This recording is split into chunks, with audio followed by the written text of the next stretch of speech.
ভিতর থেকে মূলত এই ব্যাটারিগুলো কালেকশন করা হয়ে থাকে। এই কারণে অনেকে বলে থাকেন যে ল্যাপটপের ব্যাটারি। ওকে? সো ল্যাপটপের ভিতরে এই ধরনের ৪ টি সেল বা ৩ টি সেল, কোনো ক্ষেত্রে হচ্ছে ৫ টি বা ৬ টি সেলও থাকে, ৮ টি সেলেরও থাকে। সো সেই সেলগুলো হচ্ছে এই ব্যাটারিগুলো হচ্ছে সেই ব্যাটারিটার প্যাকের ভিতরে থাকে। অলরাইট? সো এখন বিষয় হচ্ছে যে এখন এই ব্যাটারিগুলো আমাদের বেশ অনেক কাজেই আমরা ব্যবহার করে থাকছি। আমরা যখনই কিনা কাজের জন্য এই ব্যাটারিগুলো কিনে থাকি, তো দেখা গেছে যে কোনো ক্ষেত্রে আমরা দেখি যে ৫৬০০ মিলি অ্যাম্পিয়ার, আবার ৭৮০০ মিলি অ্যাম্পিয়ারের ব্যাটারি। সো এদের গায়ে আসলে অ্যাম্পিয়ার রেটিং দেখে বোঝা যায় না যে এই ব্যাটারিটা ভালো কি না খারাপ। বা ভালো হলেও আসলে সে কতটা ভালো, আসলে ইউজ করা গেলেই তো ভালো না। যেরকম ধরেন আমি একটা ব্যাটারি কিনলাম মার্কেট থেকে। সেই ব্যাটারিটি কিনার পর আমি চার্জ করলাম ০.৫ ঘন্টা ১ ঘন্টা ধরে। দেন আমাদের সেই চার্জটা ১০ মিনিটের মধ্যে ফুরিয়ে গেল। তার মানে এর ভিতরে অ্যাম্পিয়ার কম, ধারণ ক্ষমতা কম। যার কারণে কি আমাদের এই ব্যাটারিগুলো আসলে আমরা লং টাইম ব্যবহার করতে পারি না। সো কিভাবে বুঝবো যে আসলে কোন ব্যাটারিটা লং টাইম ব্যাকআপ দিতে পারে? এবং এটার ভিতরে মূলত আমি দেখেন এখানে কিন্তু অনেকগুলো ব্যাটারি নেওয়া হয়েছে। আমি বিভিন্ন জায়গা থেকে কালেকশন করেছি, কিনে নিয়েছি এবং কালেকশন করে এখানে এরেঞ্জ করা হয়েছে। সো দেখেন এখানে একই কালারের ব্যাটারি রয়েছে এবং এই ব্যাটারিগুলো গায়ে লেখা আছে ৭৮০০ মিলি অ্যাম্পিয়ার এবং 3.7 ভোল্ট। ওকে? এবং প্রত্যেকটা ব্যাটারি 3.7 ভোল্ট। আবার আমরা যদি দেখি এখানেও কিন্তু একই কালারের ব্যাটারি। এটা হচ্ছে আমাদের ৬৮০০ মিলি অ্যাম্পিয়ারের ব্যাটারি। সো দেখতে সেম। সো এখন কে ভালো কে খারাপ কিভাবে বুঝবো? সো এটারও টেস্ট করব। তারপরে আমি আরও কিছু ব্যাটারি আপনাদের সাথে শেয়ার করতে চাচ্ছি। সো এখানে বিভিন্ন কালারের আছে। এই ব্যাটারিগুলো কিন্তু আসলে 18650 না। এদের মডেল অন্যরকম হয়ে থাকে। সো এটা হচ্ছে মূলত 14500, ঠিক আছে? সো 14500 হচ্ছে এটার মডেল এবং এখানে মিলি অ্যাম্পিয়ার দেখতে পাচ্ছেন 1200 মিলি অ্যাম্পিয়ার আওয়ার। ওকে? এবং 3.7 ভোল্ট। এটাও কিন্তু 3.7 ভোল্টেরই। তবে এদের অ্যাম্পিয়ার কম থাকে। তবে ভোল্টেজ 3.7 থাকে। ওকে? তো 3.7 ভোল্টের এটাও। সো এটার দেখেন এটাও কিন্তু আমাদের 18650 ব্যাটারি। এটার মিলি অ্যাম্পিয়ার কত দেখতে পাচ্ছেন এখানে? 1500 মিলি অ্যাম্পিয়ার। সো দেন আমরা দেখি একই কালারের আরও আছে এগুলো। সো এটার ভিতরে কোনো কিছুই লেখা নাই। ঠিক আছে? সো একদম ক্লিন। সো এগুলো একেবারেই ক্লিন। সো একেবারেই ক্লিন এগুলো। সো এটার আবার দেখেন মান আছে এটা 1500 মিলি অ্যাম্পিয়ার। সো দেখেন এবং পূর্বে আমরা যে ব্যাটারিগুলো দেখেছিলাম সেগুলো অনুযায়ী এখানে আবার দেখেন এটা হচ্ছে 6800। আবার এই ব্যাটারিটা হচ্ছে 4800। ওকে, ফাইন। সো বিভিন্ন মিলি অ্যাম্পিয়ার আমরা পাচ্ছি। এটা হচ্ছে আবার 1200 milliampere. Alright? So then আমরা এইখানে দেখতে পাচ্ছি আল্ট্রা ফায়ার। সো এইগুলো আসলে ধোঁকাবাজি ব্যাটারি। সো এগুলো কিনবেন না। সো এগুলার গায়ে আসলে দেখেন 6800 লেখা। কিন্তু এদের ওজন অনেক কম। সো আমরা ওজনটা মেজারমেন্ট করেও বুঝতে পারবো যে আসলে ব্যাটারিগুলো ভালো কিনা। কেননা এটার যে এলিমেন্ট দিয়ে তৈরি করা হয়, একটা ব্যাটারিকে আমি আপনাদের সামনে খুলে দেখাবো যে আসলে এই ব্যাটারিটার ভিতরে কি থাকে। মূলত এটার ভিতরে যে এলিমেন্টগুলো থাকে সেগুলো হচ্ছে একটা কাগজের মতো। ধরেন কাগজের মতো সেগুলোকে মোড়ানো থাকে। সো কার্বনগুলোকে মোড়ানো থাকে। সো কার্বন যত বেশি হবে সো এম্পিয়ার রেটিং তত বেশি হবে। যার কারণে এই ব্যাটারিগুলো যেগুলোর ওজন একটু বেশি হবে সেই ব্যাটারিগুলো বেশি এম্পিয়ার ধারণ করতে পারবে। সো এটাই হচ্ছে রিয়াল মেথড। ওকে, ফাইন। সো এখানে দেখতে পাচ্ছেন এটার আবার ওজন কিছুটা বেশি। সো এটার গায়ে কত? এখানে আবার ৯৯০০ মিলি অ্যাম্পিয়ার। ওকে, ফাইন। সো আমরা এদের সবাইকে একে একে মেজারমেন্ট করে দেখব যে আসলে কোনটার ওয়েট কিরকম। ওকে? সো আমি একটি ওয়েট স্কেল নিয়েছি। এর ভিতরে আপনার ডিসপ্লেতে দেখতে পাবেন যে আসলে কোনটার ওজন কত। সো আমরা এটার একেবারে কোনো কিছু লেখা নাই। আমরা যদি এটাকে আমরা প্লেস করি 30 গ্রাম।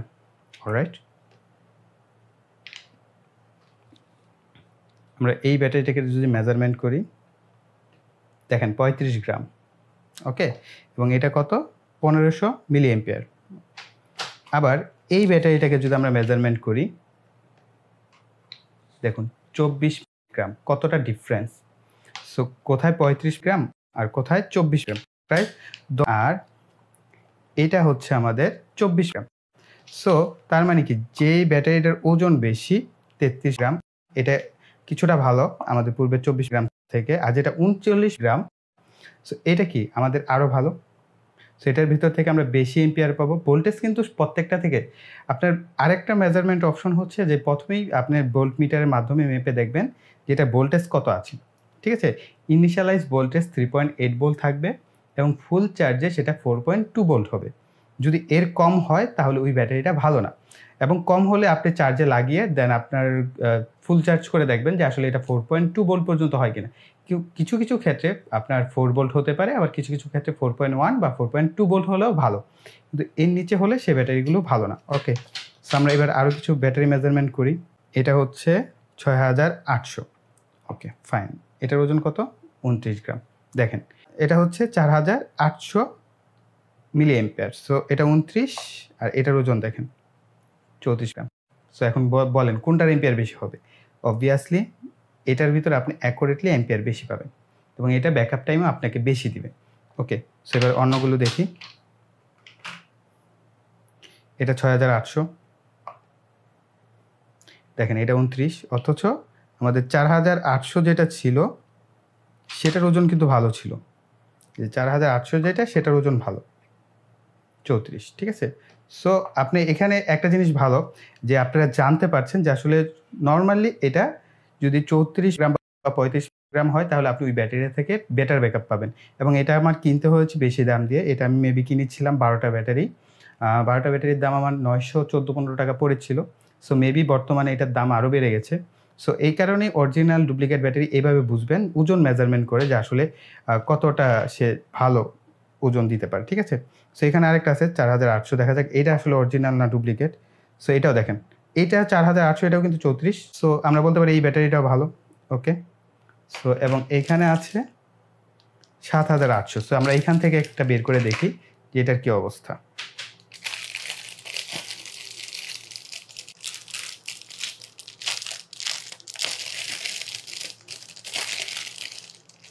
এটা হচ্ছে 7800, দেখেন এটার ওজন কত? এটা তো আরও অবস্থা খারাপ এটা। ওকে, সো এখানে এই 7800 যে ব্যাটারি সেলগুলো দেওয়া হয়েছে, আই থিঙ্ক এই ব্যাটারিগুলো খুব একটা বেশি ব্যাকআপ দিবে না। সো এগুলোর দাম আমার কাছ থেকে কম নিয়েছে। সো তখনই বুঝেছি দাম কম নেওয়া মানে হচ্ছে 2 নাম্বার ব্যাটারি। সো এটার ওজন দেখা যাক। সো এটা মিলিগ্রাম। সো এগুলো সব একই অবস্থা। ওকে, সো আই থিঙ্ক আপনারা এতটুকু থেকে একটা জিনিস বুঝতে পেরেছেন যে আসলে মেজারমেন্টের মাধ্যমে আমরা প্রথম যে স্টেপ, যে আসলে ব্যাটারিটা কতটা ভালো বা কতটা বেশি ব্যাকআপ দিতে পারে, আমরা সেটা ওজনের মাধ্যমে বুঝতে পারবো। কারণ এটার যে এলিমেন্ট যেটা চার্জ ধারণ করে রাখবে সেটার পরিমাণ বেশি হলেই তো সেটা বেশি চার্জ ধারণ করতে পারবে, আর পরিমাণে কম হলে সেটা কম চার্জ ধারণ করতে পারবে। সো এটা একদম সিম্পল একটা মেথড। এখন আমরা পরবর্তী স্টেপ দেখবো যে আসলে এই ব্যাটারিটা ভালো না খারাপ। সেটা হচ্ছে আমরা আমাদের যে মাল্টিমিটার আছে সে মাল্টিমিটার দিয়ে চেক করে দেখবো যে এটার ভোল্টেজ কত আছে। অলরাইট, সো আমি আমার যে মাল্টিমিটারটা সেটা নিয়ে নিয়েছি। এটাকে আমরা হচ্ছে ভোল্টেজ লেভেলে সেট করবো, 20 ভোল্টেজ সেট করবো ডিসির। তারপর আমরা প্রুফ দুটি নিব, নেওয়ার পর হচ্ছে আমরা একে একে এক একটা ভোল্টেজ লেভেলটা দেখবো। ওকে, সো যখনই আপনি পারচেস করবেন অবশ্যই চেক করে দেখবেন যে ভোল্টেজটা ঠিক আছে কিনা। এটা দেখেন 3.41, অলমোস্ট ভালো আমি বলবো। ওকে, সো এই ব্যাটারিটা ভালোই চার্জ উঠবে এবং ডিসচার্জও হবে। সো এরকম ভোল্টেজ যেগুলো থাকবে সেগুলো অবশ্যই কাজ করবে। তো আমরা আরেকটা ব্যাটারি নেই।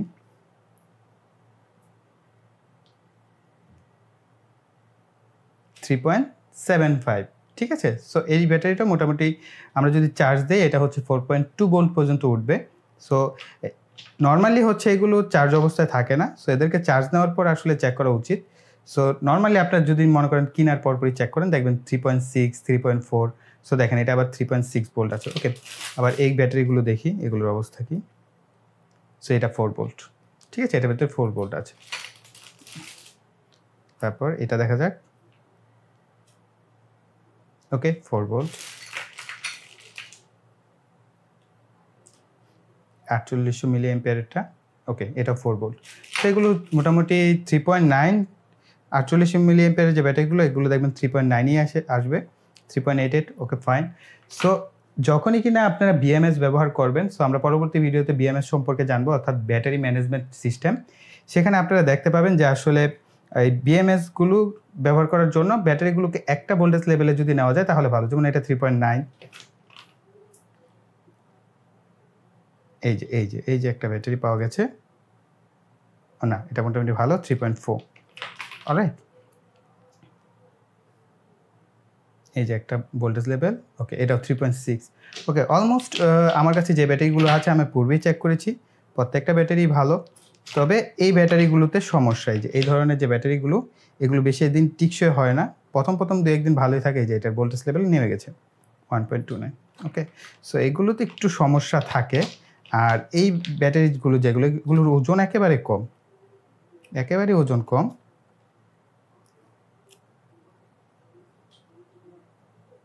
3.78 এগুলো বেশি দিন টেকসই হয় না বা এগুলোর চার্জ বেশিক্ষণ থাকে না। সো দেখবেন আপনার ভিডিওতে আমি দেখালাম যে আমি বললাম যে আমার একটা প্রোডাক্ট তৈরি করেছি। সো এই প্রোডাক্ট আমার ব্যাকআপ দিচ্ছে ৬ ঘন্টা। সো আপনি একইভাবে সেই প্রোডাক্ট তৈরি করবেন কিন্তু আপনার ব্যাকআপ দিচ্ছে ১ ঘন্টারও কম। তো তখন কি বলবেন যে ভাইয়া হচ্ছে ফ্রড, ভাইয়া ২ নাম্বারি করছেন। আসলে এরকমটা না। এখন দেখা গেল আপনি কম ওয়েটের ব্যাটারিগুলো দিয়ে ডিজাইন করলেন। সো সেগুলোতে অবশ্যই আপনি বেটার রেজাল্ট পাবেন না। এম্পিয়ার কম পাবেন। সো এখন আমি যে কাজটা করব যে আমার একটা নষ্ট ব্যাটারি আছে। সো সেটা হচ্ছে আমি আমার যে এসি-ডিসি লাইট আছে সেখান থেকে কালেক্ট করেছিলাম। আমরা সেই ব্যাটারিটাকে খুলে দেখব যে আসলে এটার ভিতরে কনস্ট্রাকশন কিরকম থাকে এবং এর ভিতরে কি এলিমেন্ট থাকে। আমি একটি এসি-ডিসি লাইট থেকে এই 18650 ব্যাটারিটি সংগ্রহ করেছি।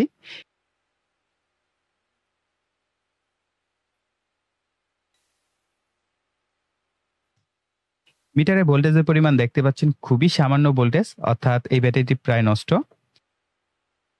আমি এর যে কভারটি আছে সেটি খুলে নিচ্ছি। আমি আপনাদেরকে দেখানোর জন্য এই ব্যাটারিটিকে খুলছি। তবে আপনাদেরকে বলব কখনোই বাসায় এই ধরনের কাজগুলো প্র্যাকটিস করবেন না এবং যদিও করে থাকেন অবশ্যই সেফটির সাথে করবেন। কেননা আমি কিন্তু সম্পূর্ণ সেফটির সাথে এই কাজটি করছি। কেননা এই বিষয়টা আপনাদেরকে মাথায় রাখতে হবে, ব্যাটারির বিভিন্ন ধরনের কেমিক্যাল থাকে। সেই কেমিক্যালগুলো কিন্তু অনেক ক্ষেত্রে বাতাসের সাথে এসে বিক্রিয়া করে আগুন জ্বলে যায়। সো আপনারা দেখতে পাচ্ছেন আমি কিন্তু খুব লো ভোল্টেজের একটি ব্যাটারি নিয়েছি যেটা প্রায় নষ্ট। এটা কেমিক্যাল রিঅ্যাকশন হওয়ার কথা না। তারপর আমি সেফটির সাথে কিন্তু কাজটি করছি। তাছাড়াও বেশ কিছু ব্যাটারি রয়েছে যেগুলো বিভিন্ন ধরনের অ্যাসিড দিয়ে কিন্তু তৈরি করা হয়। সো সেগুলো কিন্তু অত্যন্ত ক্ষতিকারক। সেগুলো বিক্রিয়া করলে কিন্তু আপনার ফিজিক্যাল কোনো ক্ষতিও হতে পারে। তো আপনারা কখনোই বাসায় এই ধরনের কাজগুলো প্র্যাকটিস করবেন না।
যাই হোক অনেক কষ্টে কিন্তু আমার এটার কভারটা খুলতে হয়েছে। কেননা এর আগে আমি কখনো 18650 ব্যাটারি খুলি নাই। সো এটা সম্পর্কে আমার ধারণা ছিল না আসলে ভিতরে কিভাবে খুলতে হয়। সো তারপরও কষ্ট হয়েছে। তারপর আমি খুলতে পেরেছি ফাইনালি। এবং আপনারা দেখতে পাচ্ছেন এটার ভিতরে কিন্তু কাগজের মতো মুড়ানো রয়েছে। তো মূলত এখানে ফুয়েল পেপার রয়েছে এবং হচ্ছে এর সাথে ইলেকট্রোড ম্যাটেরিয়াল রয়েছে। অর্থাৎ এখানে হচ্ছে পজিটিভ এবং নেগেটিভ ম্যাটেরিয়াল রয়েছে যেগুলো মূলত আমাদের ধারণ করে থাকে চার্জ। অর্থাৎ চার্জ ধারণ করার জন্য এই কেমিক্যাল গুলো দিয়ে ব্যাটারিটি তৈরি করা হয়। তো এই ম্যাটেরিয়ালের পরিমাণ যদি বেশি থাকে তাহলে অবশ্যই ব্যাটারিটি চার্জ বেশি সময় ধরে ধারণ করে রাখতে পারবে। আর যদি ম্যাটেরিয়াল কম থাকে তাহলে চার্জ কম সময় ধরে ধারণ করতে পারবে। অর্থাৎ আপনি যদি এইখানে এই যে ধরেন এটা যদি কাগজই হয়, এই কাগজটাকে যদি আপনি অনেক প্রেসার দিয়ে পেঁচিয়ে এতটুকু পাইপের ভিতরে ভরে দেন ব্যাটারির, তাহলে দেখবেন এটার ওজন কিন্তু বেশি হবে। আর যদি আপনি এই কাগজের পরিমাণটা কমিয়ে দেন, পেঁচিয়ে এটার ভিতরে ঢুকিয়ে দেন, তাহলে কিন্তু আমাদের ব্যাটারির ওজনটা কম হবে। তো আই থিংক আপনারা একদম ক্লিয়ারলি বুঝে গেছেন আসলে কি বিষয়ের দিকে নজর রাখলে মূলত 18650 ব্যাটারিটি বুঝতে পারবেন যে হ্যাঁ, এটা আসলে ভালো চার্জ থাকবে বা এই ব্যাটারিটি ভালো, কোয়ালিটি ভালো। এটা দিয়ে আমি আসলে দীর্ঘ সময় ব্যাকআপ পাবো। আই থিংক আপনারা এই ৩ টা টেস্টের মাধ্যমে নিজেরাই যাচাই বাছাই করে নিতে পারবেন। তো আশা করছি এই ধরনের ভিডিওগুলো আপনাদের অনেক বেশি উপকারে আসবে। তো